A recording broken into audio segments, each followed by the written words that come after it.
All right, we get things rolling on the Krueger Show. Hope everybody's doing well. Cyrus, Saatza in the house. We're going to talk a little bit about tonight's NBA draft. Good to see everybody. Thanks for joining the Krueger Show. We're brought to you by Pig and a Pickle. Happy June the 26th. It's 12:16 on the West Coast, 3:16 on the East Coast. Hope everybody's having a phenomenal day. The NBA draft normally would be a one-day draft with 2 rounds, but they split it up this year. So they go Wednesday night, round 1, Tuesday or Thursday night, round 2. The Warriors currently are not slated to pick tonight in round 1. They are slated to pick tomorrow night in round 2, or tomorrow, I should say, in round 2, 52nd overall. I believe it's earlier in the day that they have the second round of the draft. But they could be picking today because there are a number of rumors involving the Warriors. But before we do that, let's tell you that we're brought to you by Pig and a Pickle, the best barbecue in Northern California. Check them out. They're in Emeryville. They're in Corte Madera. They're open 7 days a week from 11 a.m. till 8 p.m. Go say hi to Damon and Mary. Get some brisket chili. Tell them that Krug sent you.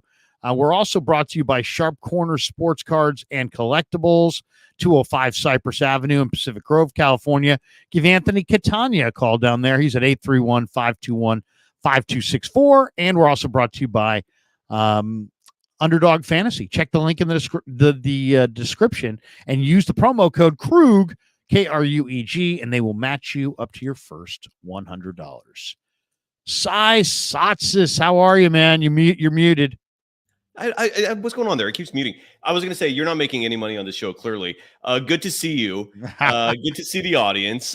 This is the first of what I hope will be a regular thing. We're dual streaming the golden days. I might have my own sponsors coming up soon here. I know I'm leaving. Well, let's tell people about where you're at, because you were on Locked On. And that's Warriors. over. Lock is retired, man. No more Locked On. It's now Independent Psy. So now sort of. I'm a part of the Believe podcast network. Okay. And I've been with them for a long time. They have the Rick Derry show. I've talked to them as well. You should. It's a good home for a podcast, man. The YouTube side of things is independent, like you are, and so it's like a hybrid kind of thing. But yes, I left Lach, so RIP to that gig, and find me on YouTube, The Golden Days, on all podcast channels. If for any reason you type in Golden Days and it's not showing right up, just add the word Warriors. It'll be the first thing wherever you're searching. So yeah, I got a new home, but same talent, and I hate calling myself that. Same host, same content. I think it's going to even be better. No more time restrictions. At the moment, I don't have a million commercials. I know Bet Online will be a sponsor of mine in the very near future, replacing FanDuel. Otherwise, Larry, man, it's great to see you. Great to be hosting with you. And let's talk some mother effing Warriors, brother. Let's do it. So right now, if you go to YouTube, the Krug Show, you can hit like and subscribe, and then we're co-streaming on Sai's channel. So what's the name of the channel again, Sai? Golden Days. Golden Days. Yes, sir. Maybe we should put that down there on the bottom. I should have done that for next time. You're right. Next time I'll do that. Okay, so Golden Days, just Golden Days. That's Think of Dazed and Confused, one of the greatest movies ever. Golden Days. And just the word golden in front of it. Golden Days. D-A-Z-E. Representing the Bay Area, representing my stoner ass. Absolutely, brother. Golden Days. Gotcha. Yes. All right. So everybody hit like and subscribe over there as well. Let's talk a little bit about some of the talk that's out there. Last night I read a rumor, and it was weird because it was on Twitter as almost described as like it was a done deal. That the Warriors, this is the way it read. The Warriors have agreed in principle on a trade to send Chris Paul, Gary Payton II, Kevon Looney in a 2026 first-round pick to the Clippers for Paul George. Who tweeted that? That's very important. That's it was. I'm not sure who tweeted it. Okay. You know how if you go to your Twitter. And if you go to X, let's say, and you go to the search bar, they give you different headlines, stories for you, and it was trending. Oh, is it okay? All right. So this is if it shows up on trending, it doesn't guarantee that the person writing it is a valid, credible individual, but it adds a little more cachet. So, So all right, give so you an found this example. Right Okay. now, it says Warriors eye George in strategic trade. It says the Golden State Warriors are reportedly interested in acquiring Paul George and are prepared to offer him a 4-year max contract extension. The move is part of their strategy to pair another star alongside Steph Curry. The potential trade involves an opt-in and a trade scenario with discussions involving Chris Paul and Andrew Wiggins as possible trade pieces. The Warriors' interest in George is seen as a significant development for the team, with fans and analysts expressing optimism about the potential impact on the team going forward. So, yeah, they say the Bleacher Report has tweeted out that the Warriors are prepared, according to Windy, to offer Paul George a 4-year max contract via opt-in and trade. Ooh, I love it. So, what do you think? If that first of all, to me, the Clippers, that's not enough to get Paul George. Like, if you're LA, and I know Jerry West, rest in peace, he's no longer, they don't have his input anymore, which is a big deal. I mean, the dude knew basketball, he knew personnel. So maybe their decision making is going to start to decline in quality, but I would sign up in a second for that trade if I'm the Warriors, but I don't think the Clippers are going to bite on that. I think you got to throw in more. If that trade is true, hallelujah, let's celebrate, man. The Warriors have a roster that can compete, but I'm skeptical if that's true, man. What do you think? Well, I mean, it's coming out in different areas or different people reporting different things. Give you an example. NBA trade reports as Paul George to the Warriors is gaining momentum. The two sides have been in constant communication over the last 24 hours. And NBA Central says the Warriors are prepared to trade for George and offer him a full 4-year max contract. He wants a full max, and there are a number of teams out there, I'm told, that are preparing to give it to him, who are prepared to trade for him. And then there is another tweet here from where is it? Yeah, it's NBA Central an hour ago tweeted, breaking: Paul George is signing a 4-year, $200 million deal with the Warriors per Podcast P show. Oh, in other words, they're reporting he said it on his show. That's first of all, the NBA trade account. I never believe anything they write. NBA Central. It's NBA Central. Okay, so that's another one of those. That, I'm not seeing anything in the news wire saying that it's confirmed. You're right. Legion Hoops is reporting that. So Wendy's peddling this.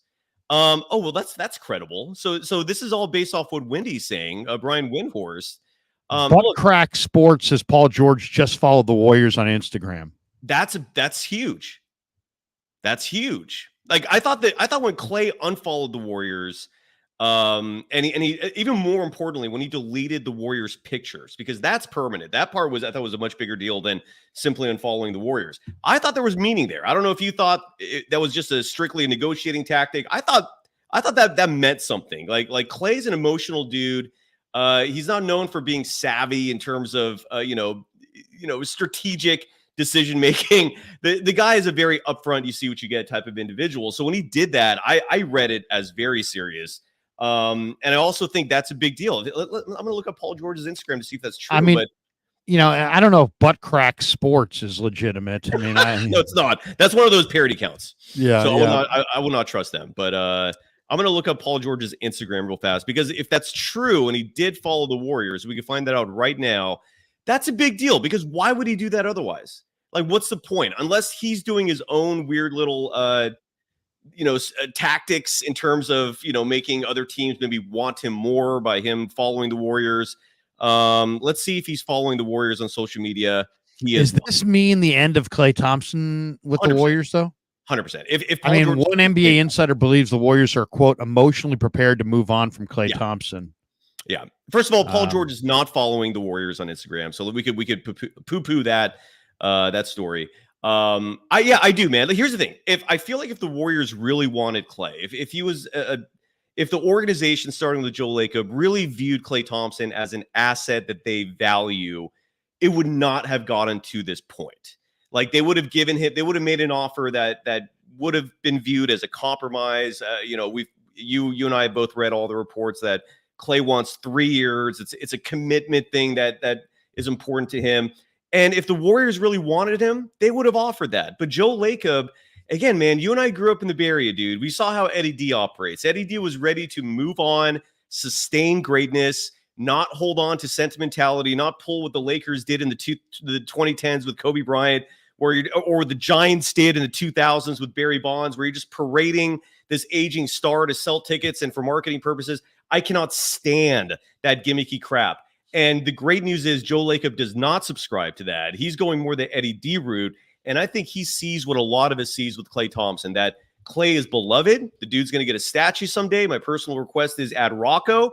But in the current present state of what things are, Klay Thompson, unless you're paying him a very salary cap friendly deal, maybe like $15 million a season, he's hurting your team, especially when you look at what the roster has and the minutes that Klay takes. And you see how much in love Steve Kerr still is with Klay Thompson. He's a crutch. You got to move on. You've got to move on. If Klay thinks he's still a starter who commands 30, 40 million a year, I don't see what the alternative is. I don't know what your thoughts are on that, but that's my take. It just seems like, who's really running the Warriors? I mean, Steve Kerr, I believe Steve Kerr when he says, I'm desperate to keep Klay Thompson. I do too. I think he's desperate to have everybody he's desperate to have everybody think that he wants Klay Thompson, because he's desperate to convince Steph that they didn't banish his buddy. Because I think you lose Steph to some degree if you banish Klay or are viewed as treating Klay poorly. Mm-hmm. If you say publicly, we love Klay, we're desperate to keep him, this and that. And then, and I've heard people talk about this saying, well, if Klay's not here, it'll be his decision. Well, that's the way the Warriors want it. They want to make sure that it's viewed as such, that if Klay's not going to be here, that they are covered, so they can go to Steph and say, we wanted him, he just wanted to go somewhere else.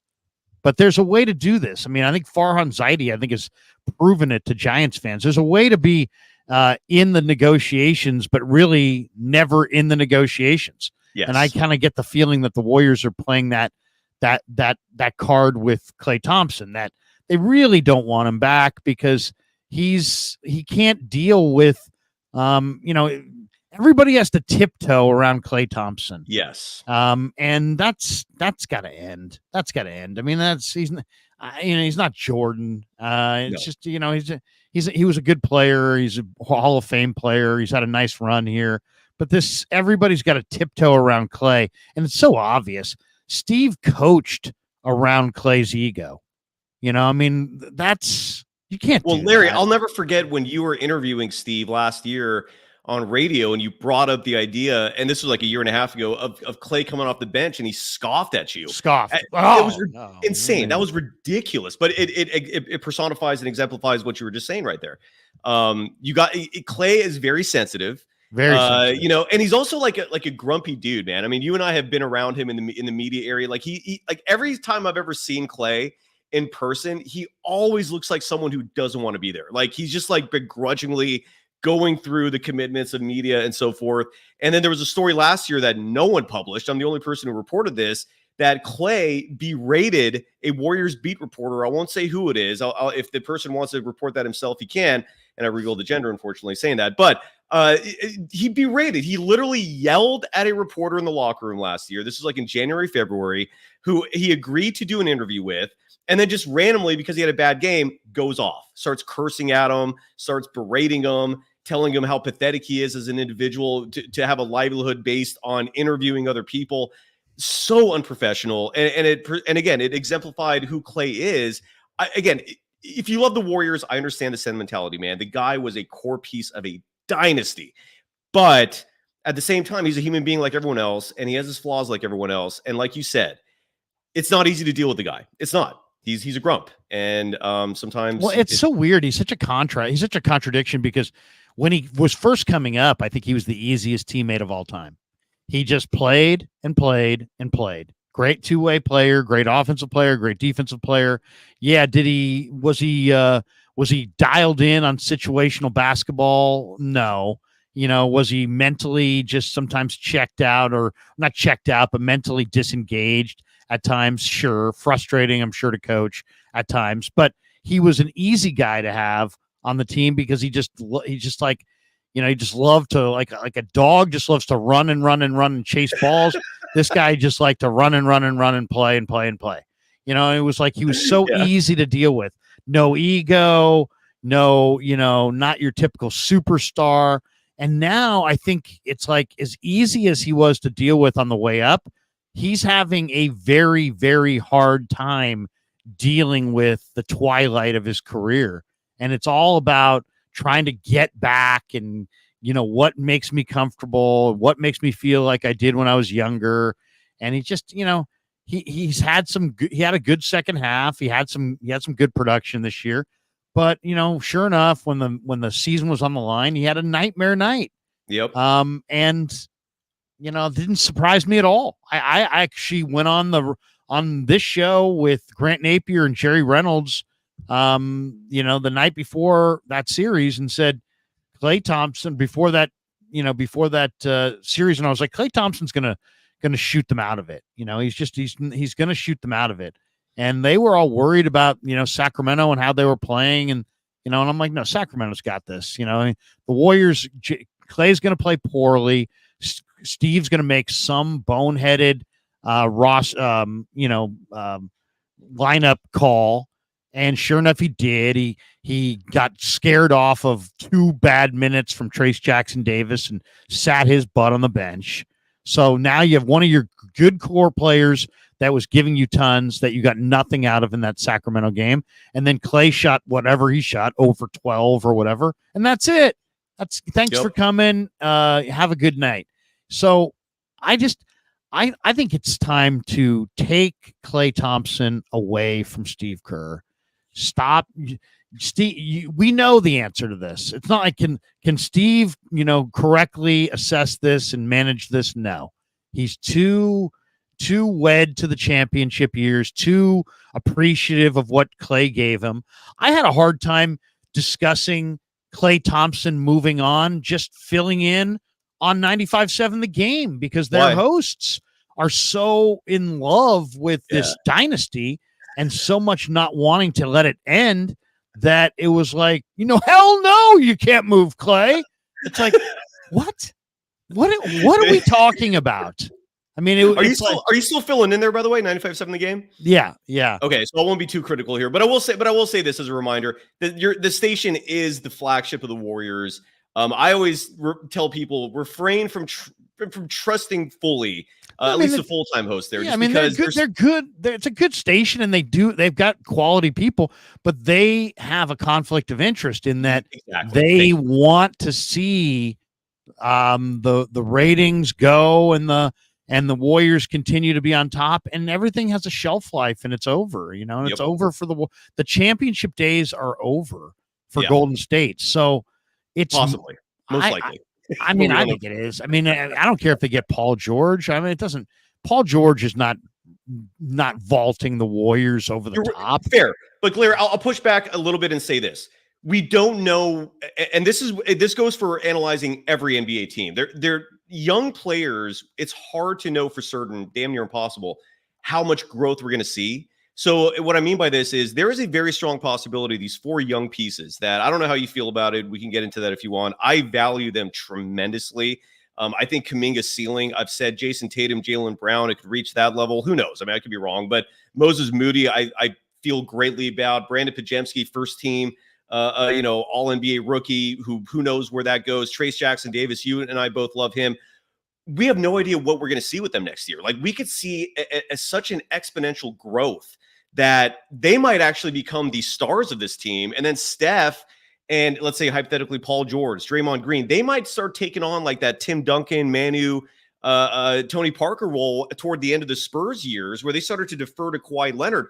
There is a possibility. I'm not in any way confidently saying it's going to happen, but we don't know what's going to happen, is what I'm trying to say. So with these young pieces, dude, they might turn into something incredibly special, where the pressure is suddenly lifted off Steph, where Paul George is not relied on if this happens. We're already talking like he's a member of the Warriors, but that's my side of it, is why I'm not ruling out the Warriors in terms of them being contenders, but I also totally understand where you're coming from too. Well, I don't know. What do you think about it? First of all, it's been very frustrating to be a Warrior fan over the last 6 months. Why? Because the trade rumors that they're in, you'll read an article, you'll read 5 trade rumors, 4 of them sound like fair, and then the one involving the Warriors sounds like grand theft, and the Warriors are getting screwed. It's I mean, I can't read any of these Warrior rumors anymore, because it's like, okay, what the Warrior rumor is Kuminga, Trace Jackson Davis, Podziemski, Moody, 3 number 1s and 2 pick swaps for Mikal Bridges. It's like, no, they're not going to do that. And it's like, I mean, I can't tell you the number of bad rumors I've seen. It's like the NBA rumor mill has just decided that Podziemski and Kuminga and Moody and that they have no value in the future to the Warriors, that the only value that those guys have is to trade for Jimmy Butler. And I mean, to me, I like Jimmy Butler. He's not bad, but he's 35 years old. I'm not trading 21-year-old Jonathan Kuminga, who's improved dramatically from 19 at age 21. And I'm going to trade him for Jimmy Butler. What if Jimmy Butler pulls a hamstring and misses the first half of the year? What if all of a sudden there's an injury there? Now you've driven your franchise off the cliff, and you have nothing to. I mean, people are like, I heard JD talking about this the other day on KMBR. Well, I think you just have to accept, because he's in the camp of trade Kuminga. You just got to. You're just going to have to accept that 2 years from now they're going to be in a rebuild. Well, this is the same JD. This is the same JD who thought Kuminga and Moody sucked. Side note, but go ahead. Yeah, but I'm just saying, it's like, okay. I mean, so because they're going to have to be involved in some kind of a, I mean, don't force it. I mean, if you can't really compete for a title, why would you get rid of all your assets? Right now, you're not competing for a title, correct? Let's say you picked up, right now, this year, they didn't compete for a title. I don't want to say that absolutely, only because it's a disrespect to Steph. Like, I just can't rule out Steph. You have to give him pieces, but it's a team sport. I mean, he's only one guy. True. That's he's very a true. team. Again, if you surround him, they had nobody. They played Denver. Denver had their entire team in their prime. The Warriors have Wiggins in their prime. Everybody else is like young or old. That's true. That's true. So I just, to me, the Warriors are not a title contender this year, obviously, because they made the play-in game and got destroyed. And I don't think they're more than a outside title contender if they add Paul George. So that's fair. I like how you label that, outside title contender. I think that's a fair a label to put on them if they make some moves this offseason. Yeah. But I mean, I'm with you though. And another trade for getting rid of Kuminga and Podziemski and Trace Jackson Davis for a 33, 34, 35-year-old player. I'm just not. I don't think. I mean, the question is this: does Joe want in 2 years to rebuild from nothing, or does he want to rebuild and have 3 or 4 pieces already in place? Because he's got some young players in place. I mean, I don't know. I mean, I know there's always this like, well, you don't want to waste Steph's title contention years. Okay, but you also don't want to throw away all your assets trying to climb a mountain that you can't climb. And then what? So then you can look him in the face and say, 2 years from now, when you don't have Kuminga, don't have Moody, don't have Trace Jackson Davis, don't have any picks, and are really staring at a 7-8 year rebuild, and that's if you make all the right decisions. Is that worth gutting what you've got?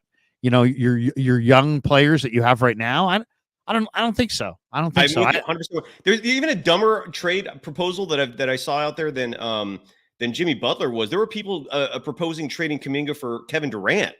Like, that was asinine. I'm like, well, what are you thinking? You think Kevin Durant's going to come in here and they're just going to be title contenders? The guy has already shown he's Robin. He's old. He can't carry a team on his own. So it's just, there was a lot of dumb trade proposals out there. Trading Kuminga, to me, the only names I would consider ever would be Giannis. And then the guys that have no chance in hell of being traded, like Jokic, Luka, it's got to be a superstar, man. Otherwise, forget about it, dude. I mean, to me, it doesn't have to be a superstar, but it has to be a young star. It has to be Lauri Markkanen. I'm not giving away a 21-year-old player with a world of athleticism who's going to be much better in 2 years, much better in 3 years, and has potential to be a great player. I'm not going to trade that player for a good but not spectacular player in the twilight. Agreed. I mean, you would trade people saying they should trade him to I mean, I hate to say it. Damon Bruce and I got into an argument the other day. He wants him to be traded to the Lakers for LeBron. That's dumb. No, that's dumb. You're going to trade for LeBron James, who I love Damon, but that's moronic. I don't support that at all. Well, but you bring up the Lauri Markkanen thing is interesting because that I was conflicted a little bit regarding the concept, the idea of trading Kuminga for Markkanen. So you're saying you would do that? Because I couldn't answer that. The kind of player I would do it. I mean, that's the only way I'm moving Kuminga. I'm not moving him for Mikal Bridges. No, who is also moved. Yeah. He's now a Knick. But I mean, I'm not moving him for Mikal Bridges. I'm not moving him for Jimmy Butler. I'm not moving him for LeBron James. I'm not moving him for Paul George. No way. On the same page. We're on the same page. No way. We are on the same page. 100%. And just to add, going back for 1 second here, going back to what we were talking about in terms of Klay Thompson, because a lot of people bring up that last playoff game where he was 0 for 10, disastrous game against the Kings. I still would like someone to make it make sense in terms of Klay getting the second most minutes in that game when he was disastrous from beginning to end. That alone is why Steve Kerr cannot be trusted with Klay. But it isn't just the last postseason. That Lakers series, people forget, man, the last 3 games of that Lakers series, Klay averaged 9 points per game. He was, in terms of 3-point shooting, 3 for 9. 2 years ago. 2 years ago. 2 years ago. Yeah. Sorry, I don't know what I said. 3 for 9, 2 for 2 of 6. And then the last playoff game against the Lakers, 2 of 12 from deep. So he's no longer Game 6 Klay.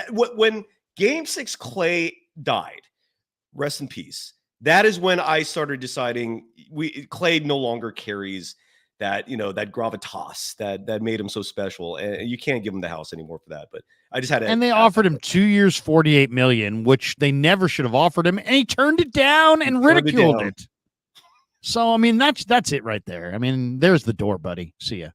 And I enjoy the guy. I think he's cool. I think he's, I've loved watching him play, but it's over. Probably super fun to hang out with, Larry. Chances are, if you're hanging out with Klay, it's an afternoon of smoking honey-coated blunts, PlayStation 5. You might have some Instagram models lurking around. You get to play and snuggle with Rocco. You get to go on the boat for lunch. Dude, it would be the time of our lives.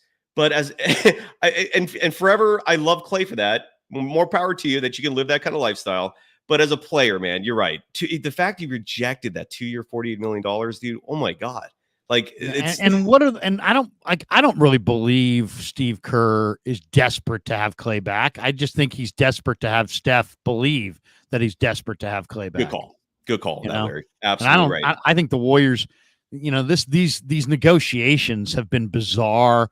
There's no talk, there's no movement, there's no this, there's no that. Yeah, you know why? Because of what I just said. They offered him $48 million.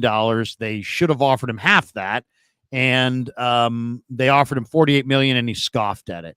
I mean, he is an absolute moron for not taking the $48 million. I mean, seriously, dude, do you have an agent? Do you have anybody that you trust in your life that can advise you beyond your massive ego? I mean, seriously, what you should have done is you should have said, put it in writing, get it to me right away, and let me sign it and get it back to you. Instead, it's like, oh, no, I don't know if I like that. I want more than that. I want 3 years. I want multiple, talk about not reading the room. And geez, dude. You're right. And I love Matt Brotherton in the chat saying that the only situation you think of worse than Klay turning down the 2-year, $48 million was Dennis Schroeder a few years back, turning down I think it was nearly 70? Yeah. It was 70 million or something like that. He It turned was down. a huge deal. And it was, I thought it was like almost a max deal, and he turned it down. And he ended up getting like a 1-year deal for like 5 or 10 million. Right. Right. Yeah. Matt Brotherton. Outside of Dennis Schroeder, can't think of a worse I didn't sign the contract moment for a player. Tough for him. Yeah. I mean, seriously, 48, a team that you love playing for, that is your only home you've ever had. You claim to love the Bay. You own a boat. You're this guy you've already made. I mean, if I look up Klay Thompson on Basketball Reference, what's his career earnings? Oh, his last deal, I think he made almost 200 million, right? Just shy of that. And I think, and look, he made 90 million from Anta. Yeah, and the shoe deal, correct. And guy's made probably $500 million in his life as a pro. He's probably made $500 million. And you're not gonna sign when somebody offers you $50 million to hang out for a couple more years and keep playing on a team that you love. And you're like, no, I think I need to go to Orlando. Pride's a bitch. It's sad. It's a hard learning lesson he's taken from this. It's also, I think, important to know too that at the end of last season, there was this one attribution. It was a post-game press conference, or maybe it was the exit interview, where Klay was talking about the last contract he signed, because he signed that max deal after he blew out his ACL. So, and Klay is sitting there saying that he was basically insinuating that Joe Lacob, it was not a big deal. It was not an altruistic move to give Klay that max deal right after he tore his ACL. Like, Klay basically expressed this entitlement attitude where he's like, oh, I deserve that 100. He had just torn his ACL, and owners do not owe players a damn thing for what they've done in the past. You're getting paid for what's to come. He just blew his ACL out, and the Warriors still gave him just shy of $200 million. And Klay is scoffing at that, saying that was not a kind, altruistic gesture and that he deserved that money. I don't think Joe Lacob heard that and took it kindly, because when it comes to negotiations, Joe takes that very seriously. And yeah, man, it's not looking good in terms of Klay coming back. But let me ask you this. I'm putting Klay at 50-50. I still think he could come back. I really do. What are you placing for odds and why?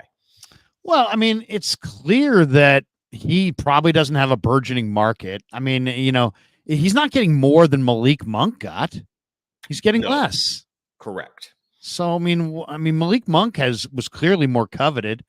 I just think that the Warriors are so they don't make that they no longer make decisions based on sound basketball reasoning. It's all based on ego. Everything's based on ego right now. And everything's based on ego and trying to satisfy mega stars. And so it's not about what makes basketball sense. It's not about building. It's about, satisfying millionaires. And, I don't know. There's a weird vibe around the Warriors right now. 100%. I'm totally. Yeah, I mean, let's make Steph happy. What does Steph want?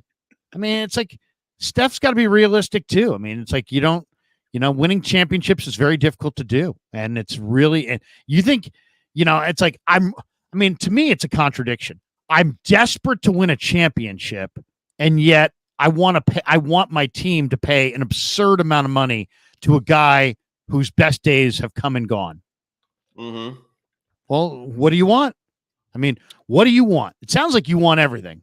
It sounds like you want to win a championship, but you don't want to win a championship with other guys. You want to win a championship with your guys, but your guys are old and not championship worthy anymore. But you're so loyal to your guys that it's like, oh God, I can't. We can't not have Klay here, but we got to try to maximize and win a title. Well, what is it? Which one is it?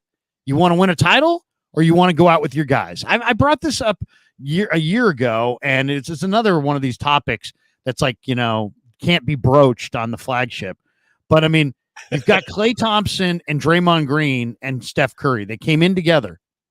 I don't think that they can go to the finish line with all three guys and win another title. Agreed. I don't believe it. I don't think it can be done. So that's my premise. So if you're Steph, what do you want? Would you rather go out with your guys, or you want to win a title? Because I don't think you can serve both masters on that one. I don't think you can have declining Klay making tons, declining Draymond making tons, declining Steph, making tons, that is that right there takes you out of the running. You can't have 3 declining max players and win championships. You got to have guys in their prime, and they don't have guys in their prime. That is the formula for a dynasty coming to an end. You're absolutely right. And it's rare, but there are examples. And I'm writing an article that I'm taking way too long finishing up for Yard Barker, but I'm writing an article right now in terms of how dynasties can sustain themselves beyond just one generational window. And the Spurs have proven that it's possible. The Niners proved this possible. And the Warriors, there is a formula to do it. And that involves, like you said, not giving big deals to players on the decline at the end of their careers. That does not translate to success. No. And guys make bad decisions. Mark Gracious, how about Sprewell? Didn't Sprewell turn down a big amount of money? And he might have. I can't remember. But yeah, somebody in here said, I think it might just be better health wise for the Warriors and Klay to part ways. Yeah. They say that it's easier sometimes to accept a lesser role in a new room. And Klay Thompson is just an absolute perfect example of that. In this room, he loses face because here's the bottom line. He thinks of respect only as tied to money. And so he's being disrespected by the lack of money that he's being offered. But he doesn't even factor in the 2 years that he was hurt, couldn't contribute, and probably banked $50 million in those 2 years. That was your, the team paying, showing you the respect is when you were hurt. They paid you anyway. And now in the twilight, they want you to play nice and give them a deal.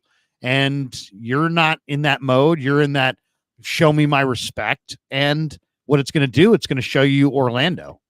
Mm-hmm. So I hope you like Orlando. Now I personally think that the Warriors are so in love with message sending and coddling superstars at this point that they would probably make a bad deal just to keep Klay Thompson, just to make him happy. I hope not. I hope they're a little bit more firm in their approach to this thing. But it's possible that he's back. I would absolutely just say, hey, Klay, look, bottom line, it's not that we can't come together on a deal. It's that you're not going to be fully happy with playing at the figure that we want you to play at. And you're going to feel disrespected, and you're going to be walking around, talking about glory days and dropping, speaking cryptically and tweeting. And, it's better to move on. Absolutely. I'm totally with you. I don't know if it's time to shift gears, but yeah. The NBA draft is tonight, and the Warriors don't have a first round pick. Well, that's why one more thing before we get into the tonight. Yeah, take it, please. Yeah. There's another proposal that I read this morning, that would send Andrew Wiggins to the Cavaliers. Okay. For Karis LeVert and the 24th pick, which would be in tonight's NBA draft. Now, the Cavs would get Wiggins, the Warriors would get LeVert, and the number 20 pick in tonight's draft.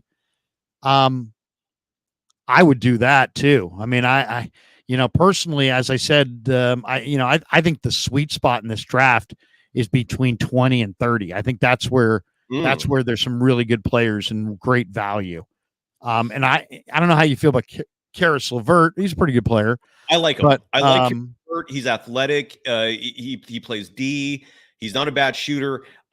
Same age as Andrew Wiggins, so you're not getting younger or older. I like Karis LeVert. I think he would be a positive. And again, when it comes to the NBA draft, I don't study it enough, at least not this year, to give. Yeah. Oh, it's been it's a bad year. Informed opinions. So you take it away in that regard. Well, it's a bad year for the draft, but just to put this in perspective, I mean, everybody's got different thoughts on who they like and don't like, and personally, I went through with a fine-tooth comb and studied all the players in the draft and watched highlights of every single one of these guys. And I feel like I got a pretty good handle on the draft. I mean, all drafts are about identifying false favorites. So everybody's a favorite. Everybody was the best player on their college team, best player on their international team. You know what I mean? It's like nobody was like, oh yeah, they sucked in college. No, everybody was great. So it's hard to find who's really got talent. Now, in the 20s, I think there's some real sleepers. And in round 2. But the guy that I think is a tremendous steal in this draft is a guy that I think in very, very much reminds me of Klay Thompson. And that's the Creighton 2-guard, 6'7" Baylor Shireman, who, I think Shireman was projected to go 57 about a month ago. Then he went to the Chicago pre-draft and he lit it up. He made almost every shot he took. He looked great in the scrimmages. He looked great in the workouts. And so now he's thought to be from the end of round 2 to more like anywhere between 20 down. Somewhere he's probably going between 20 and 35, let's say. So that's the guy that I would take if I were the Warriors. That's the young Klay Thompson. That's the guy who can flat out shoot the rock, who's, a little bit better athlete than you think, a little bit better playmaker than you think, a little bit more all-around game than you would think. It's his shooting, though, kind of, overshines every other aspect of his game. I don't know how much you watch Creighton or Shireman, but this guy can flat out shoot the basketball. Mid-range money, 3-point line money. I mean, we're talking about a guy with major range and just a picture-perfect release. As I said, Klay Thompson. He's got a Klay Thompson kind of shot. He's not. And I want to highlight Thompson athlete. I want to highlight Nick J in the chat, who's saying you're a effing draft legend. That is not highlighted enough. You are, man. You're a former professional scout. I know it was in football, but your scouting in basketball is exemplary. You were telling folks in the 2021 draft, the Warriors should draft. Sorry to be redundant there. Albert Shingun, is that his first name? Albert. Alperen Sengun. I was big on Sengun, and now look what he is. That's just an example, man. I was big on Damian Lillard coming out of Weber State with Ratty. You know what you're talking about, man. You know what you're talking about when it comes to. Well, no, I just take the time. But my good friend is Bill Duffy. Bill Duffy is one of the preeminent NBA agents. He represents lots of guys who play internationally, who come over here. He represents American players who play over there. And so I see Bill at these things, and he knows this is kind of my this is what I nerd out with. Like, some people nerd out doing something else. I nerd out late at night if I'm sitting there watching TV or whatever by YouTubing NBA and NFL draft prospects. But I love Baylor Shireman. I love the Duke big man, Kyle Filipowski, who's not a great athlete, but he's a stretch 4, stretch 5 type guy who's can pass and he's competitive. And obviously Duke won a ton of games. I really like Filipowski, but my super sleeper, every year there's a couple international players that come through and you're like, whoa, look at that guy. There's a guy in this year's draft named Babacar Sané, who came out of the NBA Africa program. He's from Senegal, and this guy is unfreaking believable. Have you heard of Babacar Sané? I've not, but I'm listening. I almost want to see if I could find. Well, I don't know if I can find any video of the guy. But Babacar Sané is 6'7", 235, 240 pounds. He's a wing, but he reminds me a lot of Jonathan Kuminga. Ooh. I mean, he's ridiculously athletic. He's got 7'2" wingspan. So 7'2" wingspan on a 6'8" player. He's just a ridiculous finisher. I mean, this guy can just run the floor and jam. He's an amazing player. He was a G League. He played for the G League Ignite team this year, and he's 20. He needs development. Like, he needs skill development. He needs development on his feel, development on just every aspect of his game. But he's got strength and length, explosiveness. And at 6'7", 240 with a 7'2" wingspan, the guy is just shredded. I mean, and absolutely shredded. And just to add to that, wingspans are vitally important, man. They're almost as important as height. The Warriors focus very closely on the wingspan of a player when deciding whether to acquire him. It's oftentimes why the Warriors, height-wise, are smaller than other teams, because they also take into account wingspan. I've had sources tell me that in terms of the Warriors scouts, like Jerry West is an example of someone who height-wise was 6'2", 6'3", but his wingspan, I think, was over 7 feet. Well, look at Draymond Green. I mean, Draymond Green is 6'7". Kuminga's another one too. He's got a 7-foot wingspan. So the wingspan is vitally important, man. Like I was 5'10" than the height. Absolutely. And I was 5'10", but I have these crazy long arms, and that made a huge difference for me as someone who's 5'10", if I had to guard someone who's 6 feet or taller. So the wingspan thing is very important when calculating these. So I'm glad you're bringing that up too. Yeah. This guy's got crazy wingspan, and he plays like 6'10", and he doesn't really have, he's got to develop his handle. He's got to develop his shot, but the athleticism is like Giannis. Like, if you watch this guy and you look at the athleticism, you're like, this guy is a crazy athlete. Like, 2 years from now, when this guy's 22, Babacar Sane is going to be really, really good. So that guy is definitely a sleeper. Definitely a sleeper. The other guy I think is a total sleeper is the UCLA big man, Adam Bona, who's 6'8", 245, but he's another guy with crazy wingspan, 7'1" wingspan. So he plays like 6'10", and he jumps. He's got 40-inch vertical, and he's 6'9". And he was really good for UCLA this year. So there's also a point guard named Eric Gaines for University of Alabama at Birmingham, who is kind of a cross between like a Monte Ellis and a Schroeder. I mean, he's just super athletic, super explosive. You got to see Eric Gaines.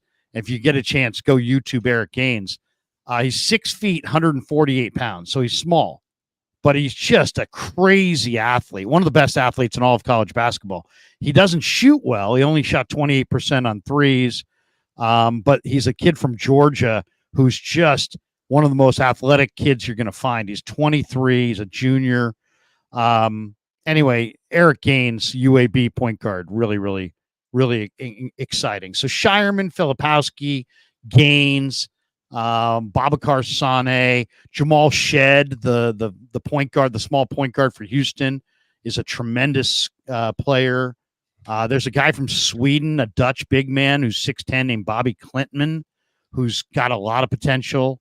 He's on your research, man. Look at you. Oh, I really have. Yeah. There's another guy who played for Cleveland State named Tristan Inaruna. And this guy is really intriguing. So he's a 6'8", 220-pound power forward from the Netherlands who's a scorer. He handles the ball. He's incredibly polished. He can score down low. He's got 7'1" wingspan. He averaged over 19 points a game for Cleveland State. I think he was one of the MVPs at the Portsmouth Invitational pre-draft camp before Chicago. Tristan Inaruna, very, very impressive. And then there's a couple other guys. I mean, Jermaine Cousinard, the Oregon combo guard, looks a lot like Gilbert Arenas to me. Point guard, small guard, shooting guard combo. 6'3", super athletic. There's a gigantic white center from Utah named Brandon Carlson, who's, I don't know, I think he's super skinny, but he's really, really athletic. 17-6 is what he averaged for the Utes this year. He's 7 feet, 220. And he's, the guy can handle, he can pass, he can shoot. He's a little bit older. He's 25, but he's definitely got some talent. So, and then there's a couple of young point guards, Isaiah Stevens from Colorado State, excellent playmaker, 5-year starter. And then there's a kid who's from Pleasant Hill. He's a Bay Area kid. He played at Florida. He's a 6'4" point guard, combo guard, Zion Pullen. Very polished mid-range game. And this guy's interesting in that Pullen shot 45% from the college three and 85% from the free throw line. So, I mean, if he improves his shooting even a little bit as a pro, you could wind up with a 6'4" strong point guard who shoots 40% from three and 90% from the foul line. So And Larry, if you don't mind me throwing some names out there real fast. No, go ahead. So Brandon Carlson. So I'm over on Threads. You can follow me there at Dog Wild. That's my platform. Brandon Carlson is also, a lot of people have hit me up about him. So very, very intriguing player. He's very skinny, but he's really, really talented. Really talented. I mean, he averaged 17 and 6. He's kind of a stretch 5.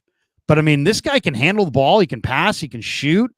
There's definitely questions about his defense, and he's not much of a rebounder, but he is a guy that he's a big stretch player who's about 7 feet 220. And did you mention Mario Hezonja? I don't know if I'm pronouncing that correctly, from Turkey. No. Any research on him? No, I haven't studied him. Just another name that someone tagged me in. Somebody in the chat here is asking about. Here we go. We got this one from Lore. He says, Larry, should the Warriors draft Zach Edey out of Purdue? The big guy, right? Yeah, I mean, 7'4".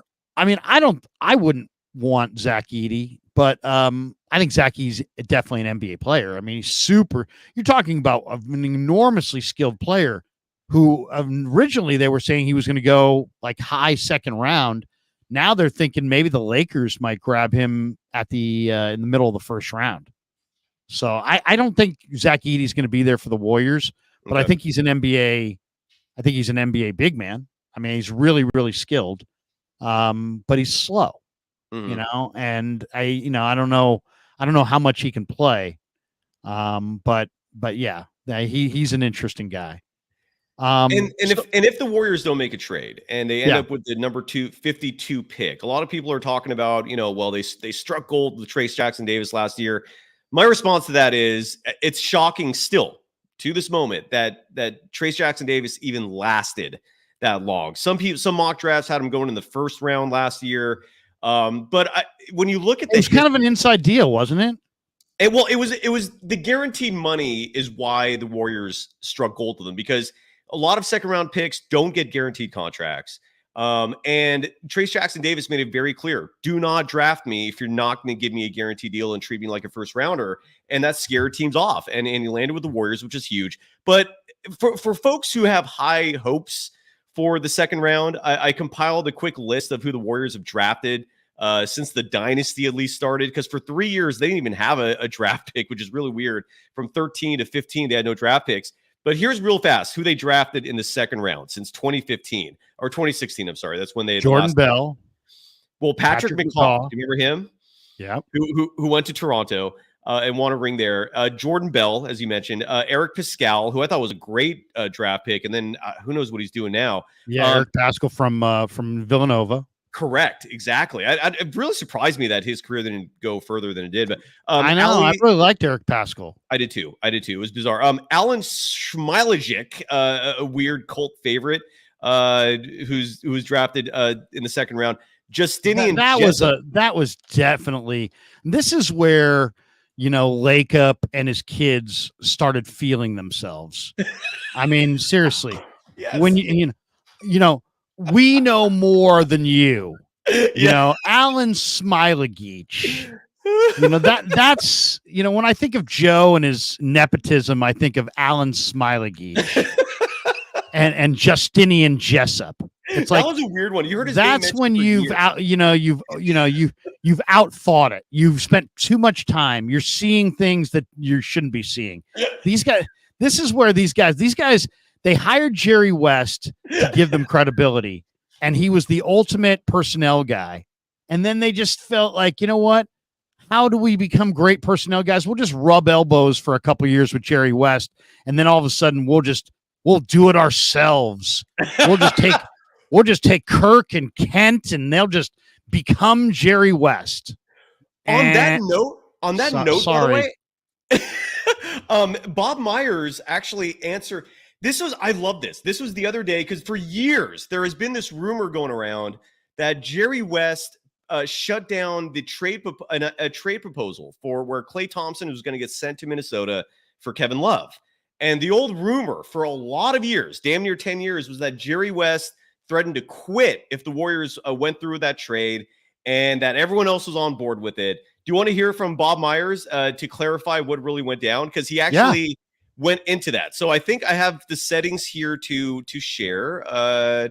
Here we go. And let's hear from Bob Myers on what really went down back. I think it was 2014 is when it was, when we were talking about Klay for Kevin Love.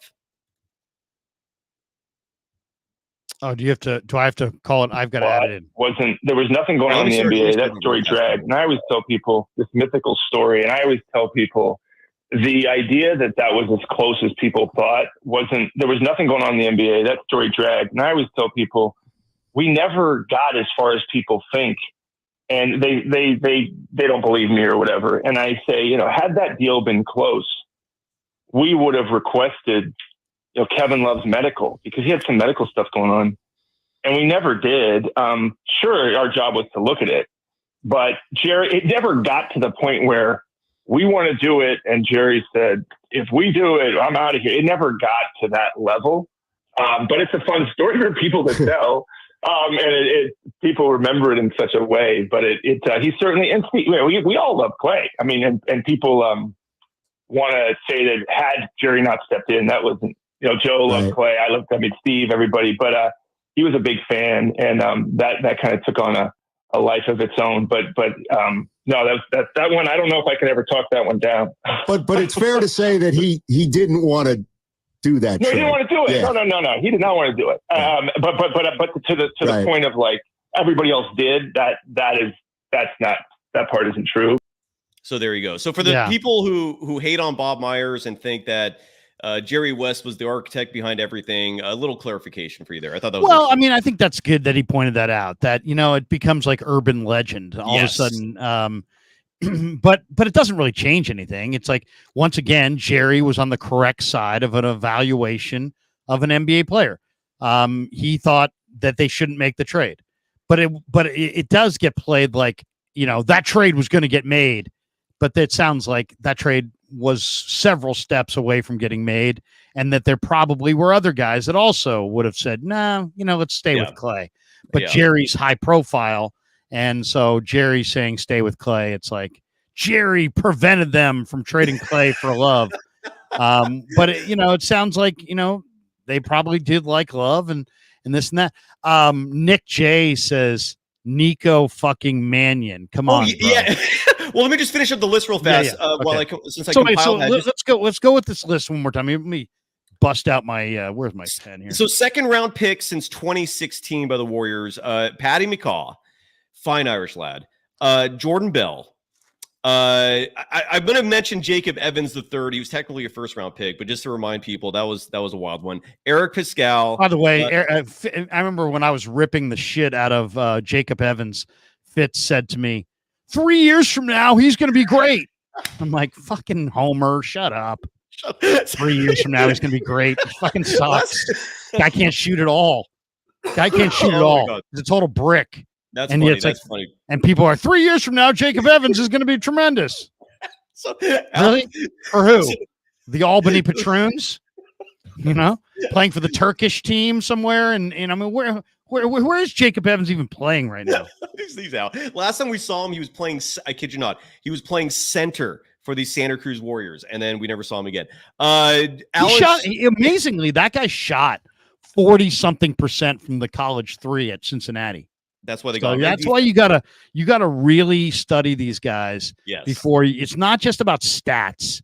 You got to go really look at their form and really look. I mean, he was a brute. He was a physical brute for Cincinnati, and I couldn't believe when I saw his 3-point shooting percentage. I'm like, really? The guy that I'm thinking of that's just kind of bangs bodies and is like almost a physical intimidator. That guy is also some marksman. I'm like, wow. Maybe he is a really good player. And then sure enough, what a bogus, stat that was. That guy couldn't shoot his way out of a paper bag.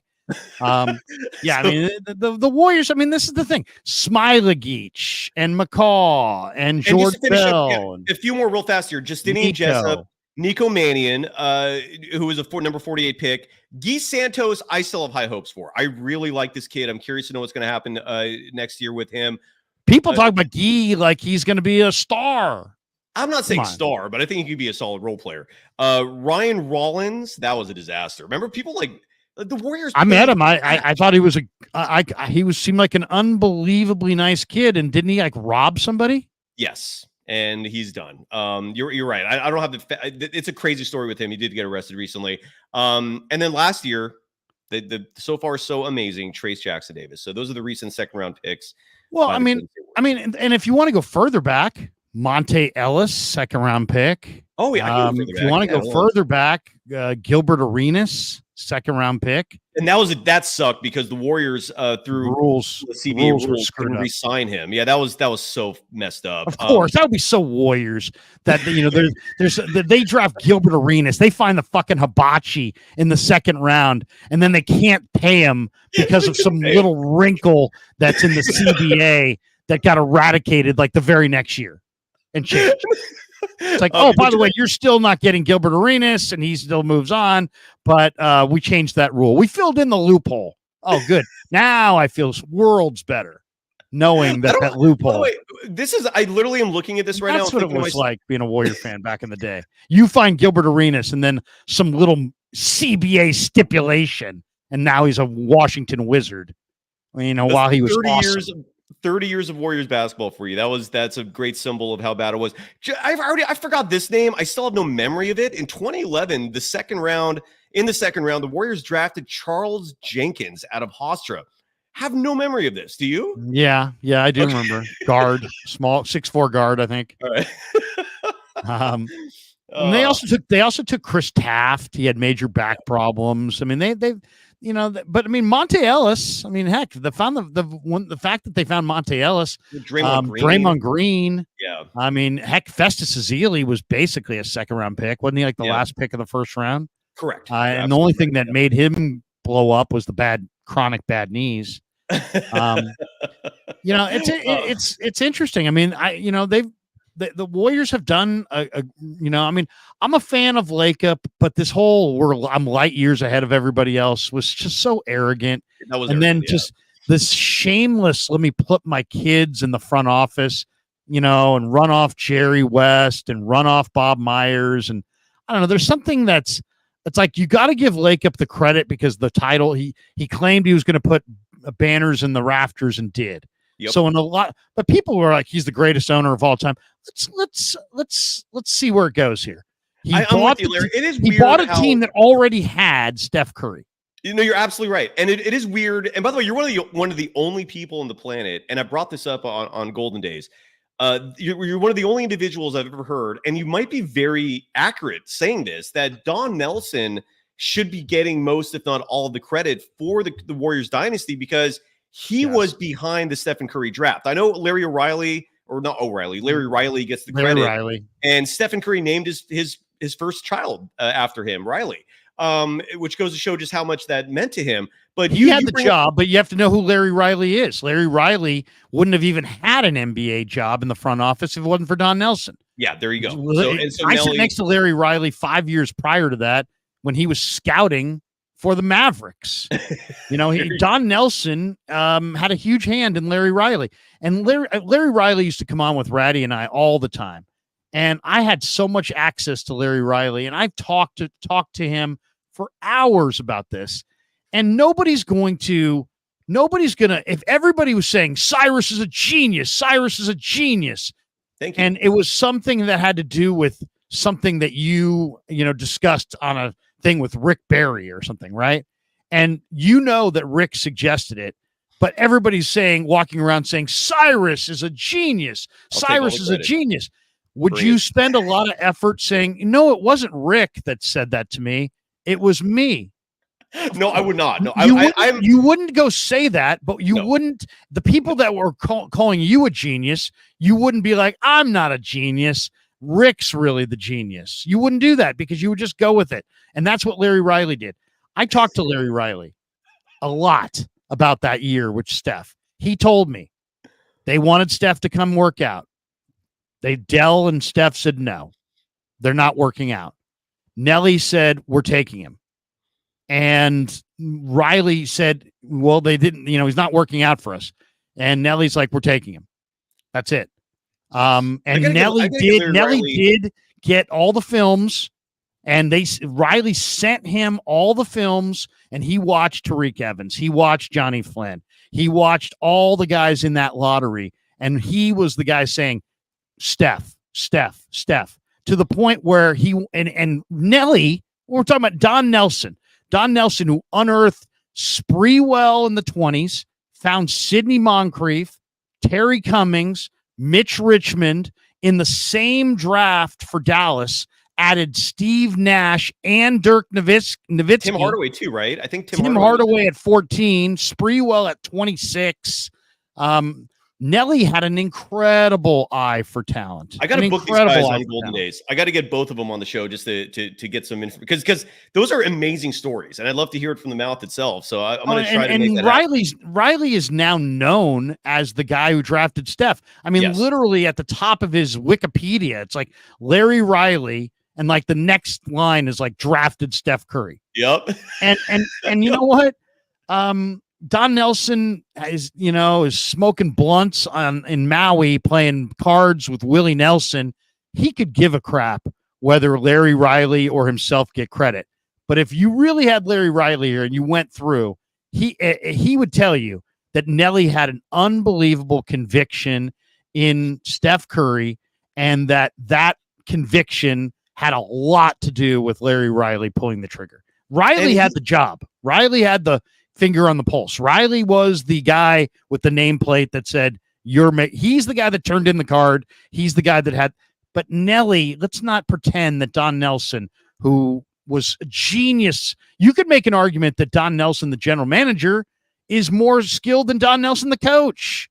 And Don Nelson is one of the greatest coaches in the history of basketball. And remember, his son was the GM for the Mavericks, who I think won the title. So there's something going on there. Nelly, and people always crap on Nelly. He never won a ring. His team got to the finals the next year. Won with Avery Johnson. Yeah, he was awesome. Nelly was Don Nelson's team went to 2 finals, and he took good teams and made them. He took bad teams and made them good. And he never really took a good team and made them great. But the We Believe, where do you think that came from? Exactly. That's Nelly. And his small ball philosophy was so ahead of its time. Like I love Nelly. He's a genius. He absolutely deserves it. He's the guy who hired Greg Popovich. Yes, there is no Popovich without Nelly. Yes, he did. Absolutely. Yeah. No, there's no Gary St. Jean without Nelly. Great call there. Nelly, right. Nelly's a basketball savant, man. Don Nelson's personnel evaluation skills are, unassailable. I got to interview him now. This conversation is making me thirst for Don Nelson on Golden Days. I interviewed him once back in my KNBR days, where they'd send the producers over to media day, and I do all these interviews. Like I'd say, "Hey, Monte Ellis, if you can read this," in a huge if. True story. Can you read the script that says you're listening to the Larry Krueger show? So I had these scripts for Don Nelson, and he was the nicest dude. He always smoked stogies. The dude loved his cigars. And I just wanted to say he was the nicest guy ever. So I got to interview fish ties, and Nelly was a great coach. He's one of the greatest coaches of all time, but he's also an unbelievable personnel guy.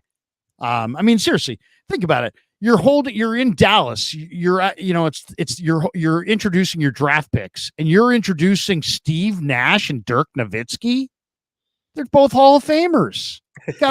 He got both those guys in the same draft. They had one press conference with Dirk and Nash. Dirk and Nash. It's incredible. Unbelievable. By the way, Larry, this is how awesome it is when you and I work together. But we're at an hour 10. I want to quickly plug, because I got to run here in just a second, because Rick Barry and I were hosting a new episode of the Rick Barry Show at 2. No problem. Is for today's episode. For today is particularly intriguing, because I don't know if you've heard this. There is one source out there, who wrote something very interesting, which I want to bring up with Rick today, which is that Brent Barry is supposedly leaving the San Antonio Spurs. He's stepping away. So I'm going to ask Rick today if there's any truth to that rumor. The Warriors wanted Brent Barry a few years back for the position that went to Mike Dunleavy Jr. That was the genesis for the whole idea of Brent Barry coming to the Warriors. That's why I bring it up, because I love the idea and want him. So I'm going to talk to Rick about that. And also, I'm going to go back in history with Rick, because I never knew this until recently, but I saw a story the other day that explained why the Lakers, and this is crazy, took away Jerry West's season tickets because of a long-running feud between him and Phil Jackson. So it was Jeannie Buss yanked Jerry West's tickets because Jerry was critical over Jeannie's relationship with Phil. Correct. And that's but supposedly there's a longer history to that between Jerry and Phil Jackson. Because Jerry West left the Lakers a year after Phil came.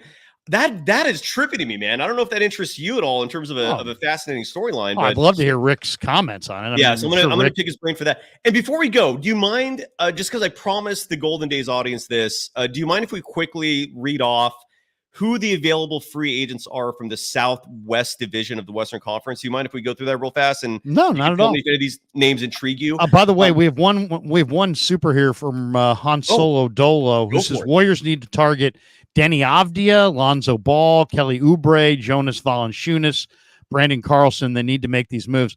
Just on that list, one, Avdia, big fan of him. He came on last year. Ball's got chronic injuries. He's never played again. He may never play again. He may never play again. Oubre, pass. Valanciunas, I would be very interested in, but he's not a skilled player. He's more of a big man. He's a true old school big man, like from the 80s. And then Brandon Carlson, we've already talked about. So I like Carlson. I like Valanciunas. I like Avdia.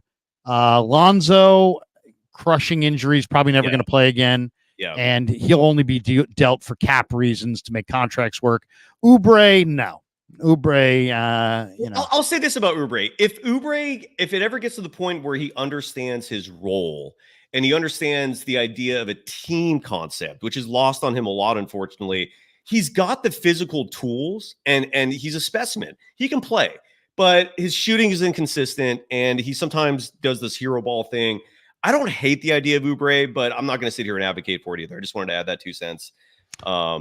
Yeah. So nothing against Oubre, but it didn't work. It didn't work out last time. Yeah, I'm not advocating it. So here are the 5 teams in the Southwest Division and which players, courtesy of Spot Track, will be available. I'll start with the San Antonio Spurs, who have just one name: small forward C.D. Osman, if I'm pronouncing his name correctly. Any thoughts on Osman? No, I mean, I know who he is. He was the Cavs for a while, I think. And now he's there, just a swing man off the bench, can do some things. 12th player, on the roster, 13th player. Nothing exciting. Nothing exciting. The Spurs have nothing to offer. So we go on to the Memphis Grizzlies. This is an interesting one. Luke Kennard has a team option for $14.8 million. I'm hearing his name mentioned a lot in trades, which means it's likely going to be a sign. No. I guess you could exercise the last year and trade him. So Luke Kennard could be available for a trade, not so much free agency. Yuta Watanabe. He can shoot. I mean, Kennard can shoot the ball. Lethal, but yes. I don't like him on D. And to me, he's not my favorite. He wouldn't be my favorite. I think there's I'm totally with you. And I'm not defensive limitations bother me big time. And I'm not listing these names in terms of them being Warriors favorites. I'm just listing every name that potentially is available. Yuta Watanabe has a player option for $2.7 million, which he likely will not exercise. Although I don't know, what do you think? But I mean, he's an interesting player. He's 6'8". He's got athleticism. He can run up and down. I don't know. I don't see defined strength in his game. Like the handle, the shot, the rebounding, the defense. It's all kind of mediocre. He's another good attitude, hustling, versatile guy who can guard multiple positions, but none of them spectacularly. He's a bottom of the roster kind of a guy. Totally with you. And so Memphis doesn't have much out there that excites, that moves the needle. The last free agent, and this is an unrestricted free agent, Lamar Stevens will be available. But again, nothing that moves the needle there. Any last thoughts on Memphis, Larry, before we move on? No. I mean, the one guy that I think is intriguing from Memphis is the guy that people are trying to steal from Memphis, and that's Marcus Smart. Just because Marcus Smart's a great defensive player, he's also, he's tough. He's a really tough guy, and so there's a lot of teams that would like to pick him off. And I would love to see Marcus Smart with the Warriors. I just think he's a winner. He makes big plays. He doesn't shoot a great percentage, but man, he hits big shots in big games. And we all know he can lock up 2s, 3s, and 4s, or 1s, 2s, and 3s, or whatever. I mean, he's a pretty damn good defender on the ball. So I'm a big Marcus Smart fan. I would absolutely, if I have a team and I'm trying to win a championship, and I'm looking for bench players and role players, I want Marcus Smart. But I mean, he's not a free agent, but he is readily available in trade. And whose feelings are mightily hurt that his Celtics won the title without him. So the Houston Rockets, who, on a side note, a lot of rumors out there about them potentially pursuing Kevin Durant. But I'm gonna just run through these names real fast. Yeah, what do you got? There's 5 of them here. 2 of them have team options. I'll start with these 2 first. The ageless wonder Jeff Green has a team option of $8 million. I don't know if the Rockets will exercise that. And then I'd pass on that. Yeah, same. And Jayshawn Tate has a team option of $7.6 million. I don't. He's kind of a big, he's a big point guard. He's younger, so that's nice. But and the Warriors may want a bigger point guard, as a backup to Steph. But don't love Jayshawn Tate either because I don't love his shooting. But he's a good sized guard who can handle. By the way, an interesting comment in the chat from Butthead saying, "I wonder if Larry knows women's beach volleyball too." I'm fascinated by that. I'm a big fan of Tara. She comes from Orange County. She played her amateur volleyball at Cuesta, and then transferred to Santa Barbara Community, where she. Now, could you imagine? She's 6'1", so she's got good height for sets and slams. I like her as a setter, but I don't like her as a spiker. And I've always said that. And in fact, I'm doing a video about that this afternoon. And then 3 names for as unrestricted free agents from the Rockets: Reggie Bullock, Boban Marjanovic, and Aaron Holiday. Any thoughts on those 3? Well, Boban Marjanovic is he's like a guy who should show up at like the carnival, and it's like, he's like a Guinness Book of World's Records kind of a guy. I mean, he's not even a basketball player. He's more like a halftime entertainment. Hey, everybody, come to the mezzanine level and watch Boban walk around. I mean, you'll never see somebody this big. So he's not even real. Bullock is a really good shooter. Bullock is a 6'7" sniper. Now he can't put it on the deck. He can't guard anybody. He can't do anything. But if you're looking for just a court stretching guy with major range, I mean, he's a 6'7" guy who can shoot the 3 ball at a 40% clip. So he's intriguing. What was the last name? They'll already close it out. Sorry. Let me get it. So not Boban, no, but just to add real fast while I find this again real quickly. Reggie Bullock, if he's available for the veteran minimum, sign me up. I'm totally with you, but I wouldn't spend more money. He can shoot and he can defend too. He's not a small dude. And then Aaron Holiday was the 3rd player. Yeah, I like Aaron Holiday. This is the Holiday brothers. Drew, the Warriors had Justin. Correct. This is the brother who played in Indiana, Aaron. I like Aaron Holiday. I think he's a good backup point guard. I think he's got good handle. He had a couple games against the Warriors in the past that were very good games. You could look it up, but I like Aaron Holiday. Yeah, I'd be interested in Aaron Holiday. Good call. We move on to the New Orleans Pelicans, who have 5 names here. Unrestricted free agents. So we've talked about him a lot. Jonas Valanciunas, Cody Zeller, another interesting name, is maybe a desperate backup big, and then Najee Marshall. Any thoughts on those 3 unrestricted free agents? Well, I mean, Cody Zeller was really good in college at Indiana. Correct. And, I don't know if it's hard. He's a hard guy to watch because he's just, he's bald, and he's really pasty. So it's like he's you're watching this guy and you're like, God, he's just he fails the aesthetics test. He just looks bad out there. He's just a gigantic white-headed bald guy. It's like he's one of these guys that he doesn't shave the head either. So it's like so he's got the monk look going. It's just a bad look. But he is a very athletic 6'10", 6'11" guy. 7. I mean, he can. He's listed as 7 he can run the floor. He can finish. He's got a bad set of bad hair. He's got bad hair. But beyond that though, I kind of like him. Who was the guy that played for the Warriors in the Brian Cardinal? Thank you. The custodian. And then the 2. But so I do like Zeller. Who are the other 2? Valanciunas and Najee Marshall. Don't have tons to say about Najee Marshall, but Valanciunas is a gigantic, strong interior player who doesn't have, he's not your stretch five. He's not a perimeter shooter. He's more of a body banger. He's an old school 80s big man, but he's strong. He's tough. He's pretty smart. He's good in the half court. I mean, you could do worse. You could do a whole lot worse than Valanciunas.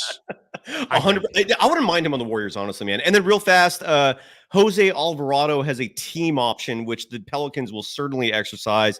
And Jeremiah Robinson Earl also has a team option. Not much of an opinion. Well, Alvarado, I mean, you saw the game late in the year against New Orleans. Alvarado is good. Alvarado can play. They're not letting him go, though. He won't be available. Yeah, I mean, he's a off the bench guard.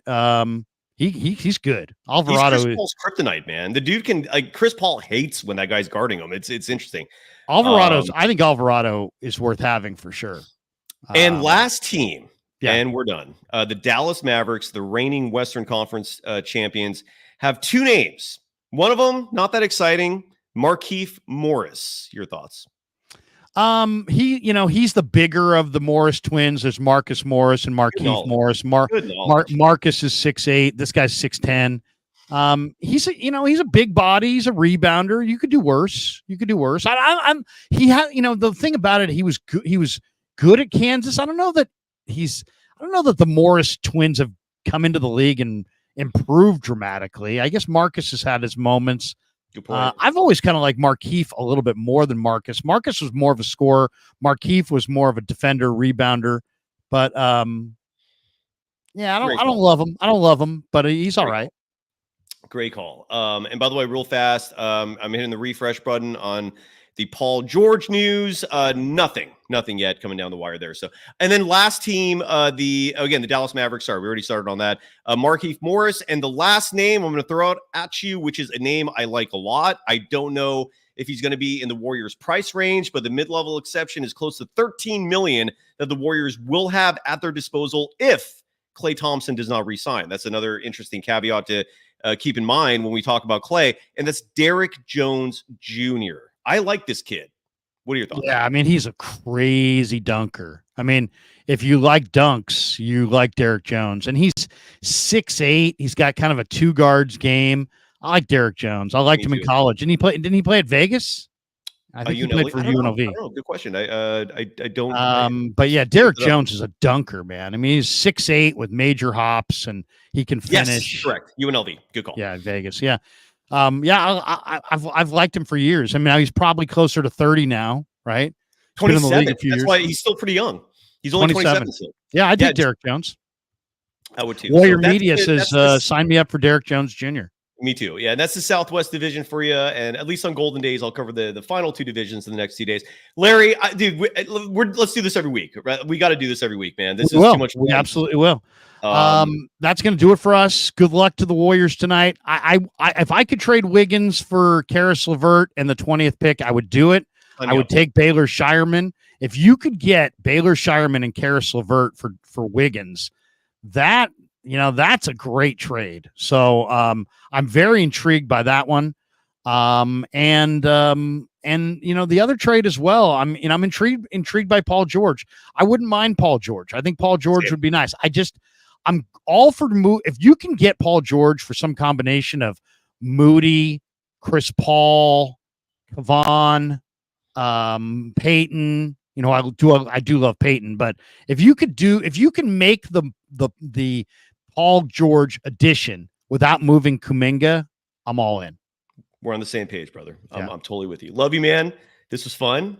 And John Holmes, not that John Holmes, says, please trade. I'm glad you said that, by the way, because every time I see John in my chat, I'm always like, porn star? What? No. John Holmes says, go deep. All right, that's going to do it. Thanks to Pig and a Pickle for being the title sponsor of the Krueger Show. Cy, tell people once again where they can find your channel, the name of it, because it's not on the screen. Let people know where they want to check out your channel. And again, Golden Days is the name of the show. Easy to find on the podcast side of things. Add the word Warriors to it if you're having a hard time finding it. But it's Golden Days is the program. Follow me on Threads and Instagram at Dog Wild. I'm back on Twitter just to post links for the show. That place is a cesspool. I don't know how you do it, Larry. But I'm on Twitter at Surf Journalist. That's the handle I've been saving in case I ever came back. So I'm back. But Larry, man, again, love you. This was fun. The fact that we went an hour and a half, didn't feel like an hour and a half, tells you that this is good content. And thank you, everyone. Thank you. Go Warriors. Baylor Shireman. Peace. Yeah, never met a man I've been scared of. Careful, you gon' get exactly what